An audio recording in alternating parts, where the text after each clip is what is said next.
This is Young Hilos Católicos, episode 12. Bienvenidos al espacio de Young Hilos Católicos. A thread conversation where we will talk about the most controversial topics en todo el mundo. Pero no como piensas, Sino desde un punto de vista cristiano. Join the thread.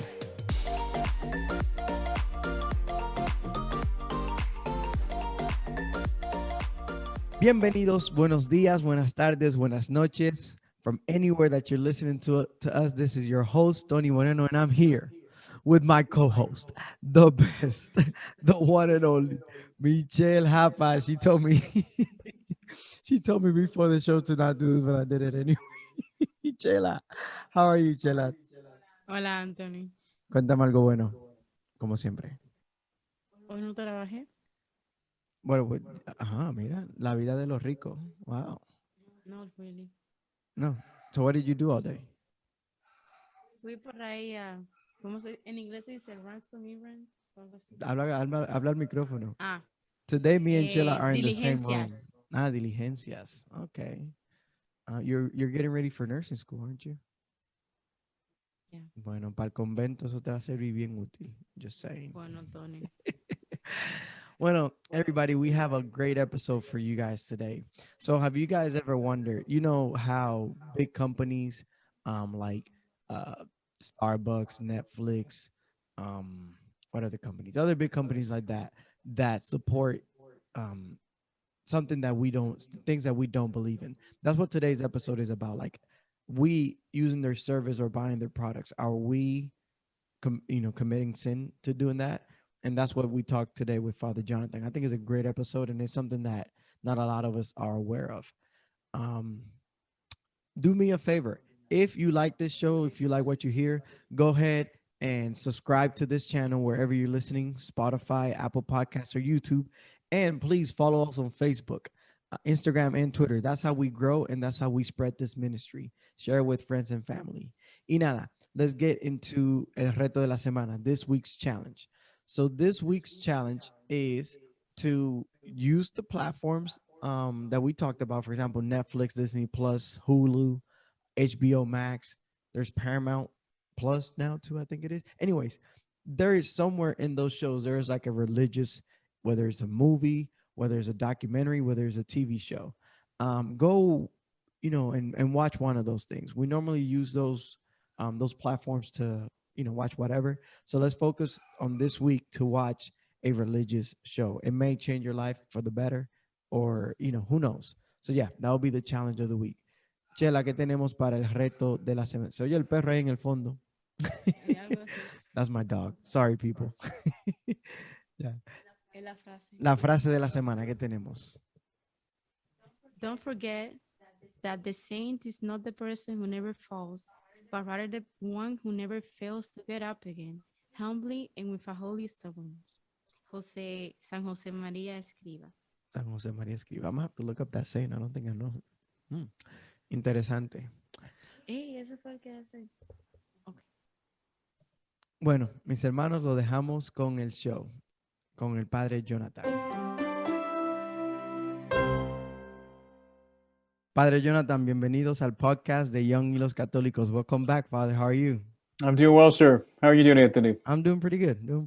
But yeah, Father, so for people that don't know, you're no longer our priest. Can you believe that? Yeah, I've been deported, demoted, kicked out. Yeah, so for those that don't know, Father Jonathan's been moved to another parish in our diocese. But hey, Father, thank you for joining us, even though you're far away. Right.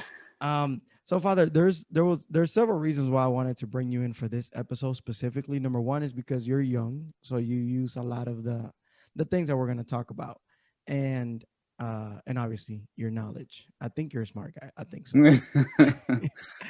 Anyway, so we'll get right to it, Father. So today's topic is cooperation with evil. First of all, what does it mean when we say cooperation with evil? In Spanish, like we were talking earlier, maybe is la cooperación con la maldad. I think what we were calling it. What is that exactly?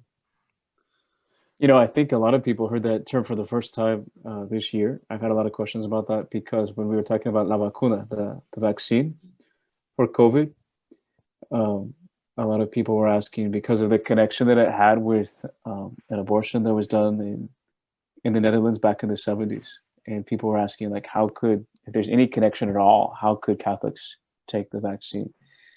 And it came down to various levels, basically, of cooperation with evil. I mean, it's at the heart of it, it's recognizing the fact that we live in a really broken world, a sinful world, a world full of problems, and that pretty much all of our actions in the world are at some level of cooperation with evil, whether we want it to be or not. And so as Catholic Christians, we're trying to figure out, what's an acceptable level of cooperation and what are things we can never accept. So, okay, so to basically summarize it is when, in a way, somehow we support an organization that is somehow contributing to our the things that we don't believe in. Is that right? So an immoral practice, right? Right. So the question, the example I just gave, that I think, again, a lot of people are still talking about whether or not they can be vaccinated or not, is whether taking that vaccine, which was used in some testing, they used a fetal cell line. What level is that? Even though we obviously don't want to have any connection with abortion, are we supporting that in any way? Are we promoting that by this participation?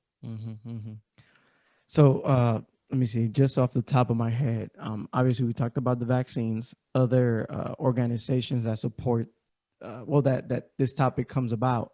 What is it? Starbucks. Actually, hold on, I think I put up a list here.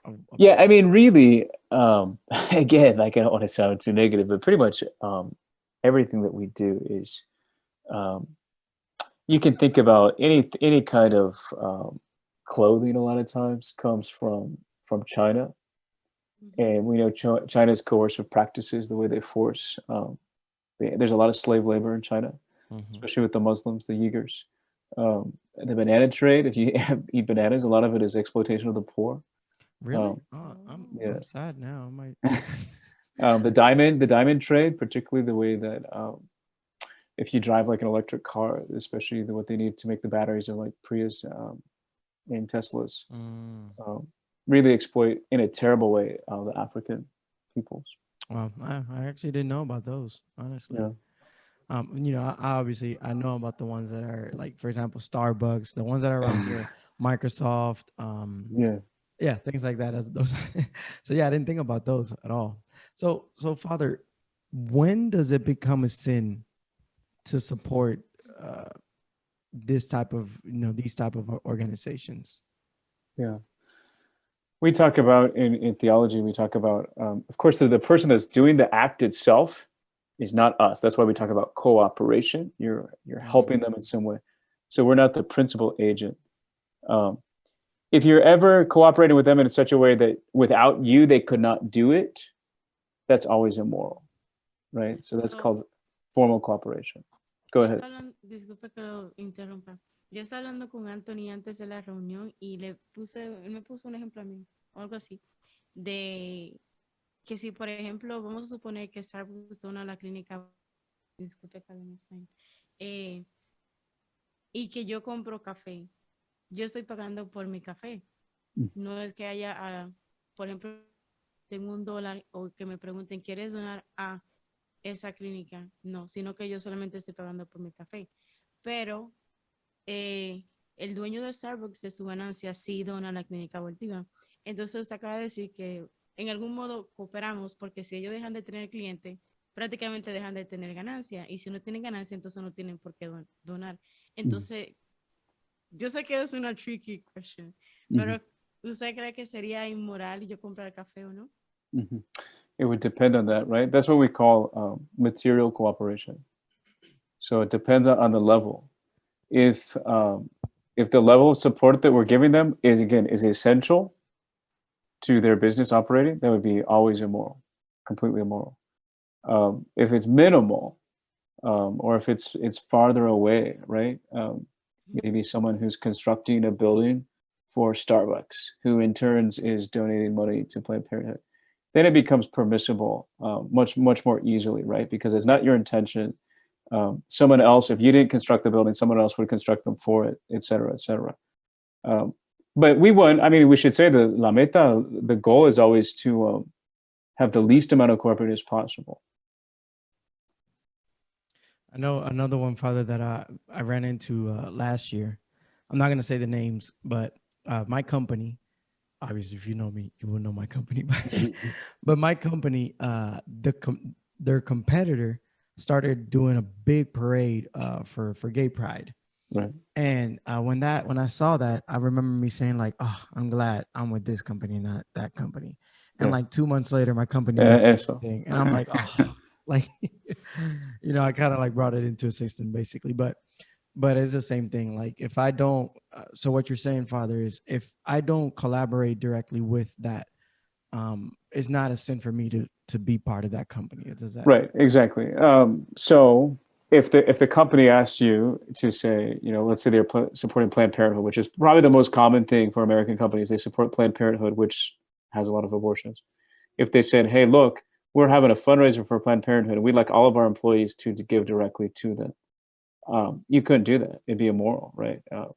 But a lot of companies are unionized, right? And you have to be part of the union to be part of the company frequently. Mhm. Otherwise, you won't have a job, et cetera. You can't feed your family. But some of those union dues are going to Planned Parenthood.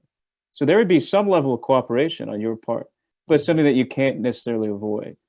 And there'd be justification for it because you have to feed your family, right? You have to survive in this world. So that's what you always have to say. Like, is my level of cooperation essential for the company? Can I avoid it? Um, and if you can't, well, there's some levels that are acceptable. For instance, that example I just gave, but Mhm. never direct cooperation. Mhm. También hay otro que me llegó a la mente, que no sé, oh, usted conoce a Netflix y todas esas páginas donde se pueden ver películas. Pues hay películas que son buenas, así como cristianas y que tienen un buen mensaje. Y luego hay películas que son malas. Pero también hay películas que son buenas, pero que tienen algún contenido que va en contra de lo que uno cree o que nosotros sabemos que no está bien. Mm. Entonces, usted diría que no veamos esas películas, pero son cosas que no se pueden evitar, porque por ejemplo la empiezas y ya, la estás viendo y de repente te aparece algo ahí como que no está bien. Y bueno, sigue la película como si nada pasó y fue una escena de un par de segundos. Y tú como, ok. Entonces, ¿qué usted recomendaría? Uh, I mean, I think that's a good example of just how messy the world is. Movies, right? Because just watching a movie, you're going to probably encounter, unless you're watching like a Disney little film or something, you're going to encounter something that's probably somewhat offensive, right? And you do your best to minimize it, right? If it's like inappropriate, if it's possibly tempting for you, you can skip it or just look away or whatever. Um, but you recognize, like, I mean, pretty much any movie you see is going to have something like that. Mhm. Um, and by living in this world, there's some level of messiness that we're in it, and we should advocate, right, for good films, for good movies, for companies that are completely clean, that don't support any immoral practices, but recognize at the same time that we live in a fallen world, and it's unlikely that that it'll ever be perfect, Yeah. right? So it's just, I mean, the whole talk about cooperation of evil is just a recognition that we live in a broken world. We're going to encounter situations like this all the time. So how can we avoid it as much as possible? And what are the lines that we cannot cross, if that makes sense? Yeah. Ujú. So on that same line, Father, my next question kind of goes along with that, and is how do we discern? I mean, obviously it'll change depending on the situation, but how do we discern a matter like that? Like if you're presented with Mhm. in a situation like that. Sure.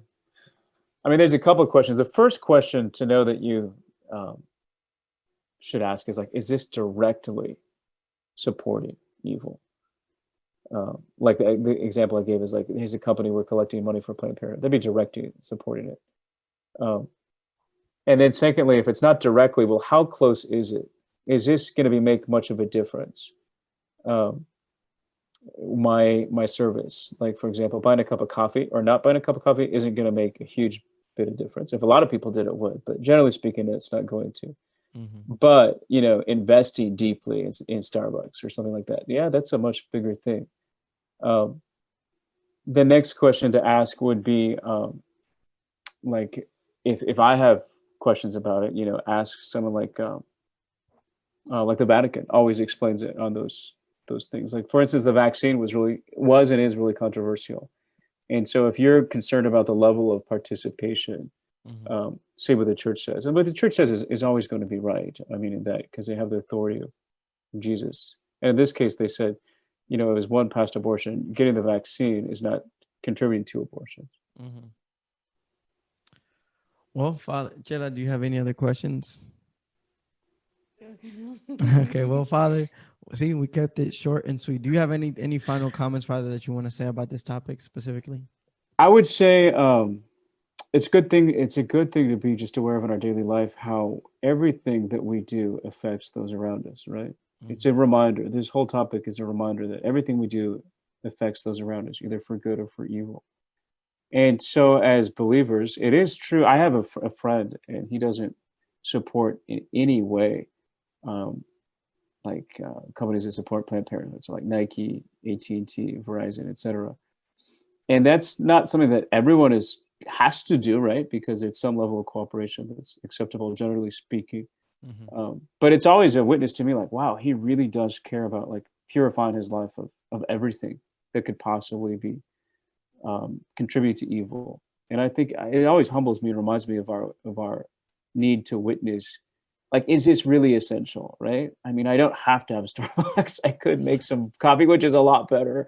Probably cheaper too. And a lot cheaper too, yeah. I don't have to have this particular shirt or this particular movie or whatever. So just that reflection, I think, is probably the most important part of the whole conversation.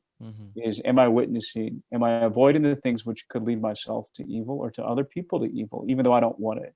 And what can I do to limit that cooperation with evil that we see on a daily basis? I will say, I remember Netflix did an act that was completely unholy. It was out of this world. I'm not going to mention specifics, but I remember a lot of Christian singers and a lot of people that were very influential on social media. They went against a move against Netflix to remove one of their contents. That's right. And I remember, obviously, if it was just me, it wouldn't make a difference, like you were saying. Right. But since those influential people motivated others to do it, it was a huge movement then. Yeah. That was the one in Brazil, right? Yes, the movie in Brazil. And that really changed. I mean, it really pushed Netflix back. I mean, their stock dropped really big for a lot. And they ended up removing the movie as well. That's right. Yeah, that's right. Well, Father, how can people get to connect with you? I know you have social media. Is that okay if That's fine. Yeah, I'm not super active on social media, but I am Facebook and Instagram. Well, I don't want to give out your phone number because that's right. But yeah, you can follow Father Jonathan on social media, Facebook and Instagram. You're like Father Jonathan Howell, is that right? That's right. Look and see, I got to memorize Father. Well, guys, follow us or subscribe on Apple Podcasts, Spotify, and YouTube. Please share this with your friends and people that maybe have no knowledge at all about this, friends and family. Follow us on Facebook, Instagram, and Twitter. And remember to do the challenge of the week. Father, do you mind acompañándonos with la oración final? Sure. Let's ask Jesus to be among us and ask Mary to guide us and keep us safe. Dios te salve María, llena eres de gracia, el Señor es contigo. Bendita eres entre todas las mujeres y bendito es el fruto de tu vientre Jesús. Santa María, Madre de Dios, ruega por nosotros pecadores, ahora y en la hora de nuestra muerte. Amen. In the name of the Father, the Son, and the Holy Spirit. Well, Father, thank you very much. It's always a pleasure having you. And everyone, until next time. Good to see you both. Nos vemos.